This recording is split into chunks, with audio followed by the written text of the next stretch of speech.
Again, good afternoon, everyone. Can you hear me?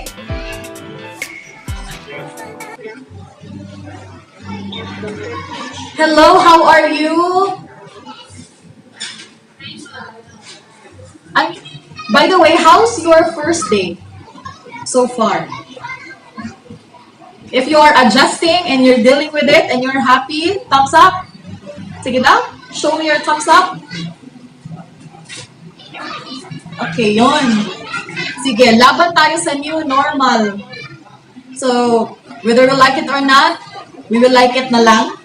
Now, no choice, but, to engage in the new normal, I myself is not familiar with this virtual classroom. It's my first time. So, bear with me. This virtual meeting is good for 15 minutes. It's because to give you time to explore the course, I prepared in the discussion part of the LMS some activities for you to answer.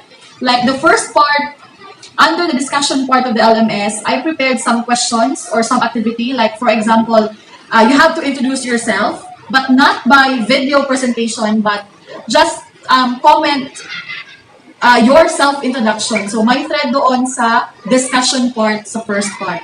And then the second activity would be watch the video presentation of our first lesson. And that is good for 7 minutes. Pero kung may quiz akong in-attach,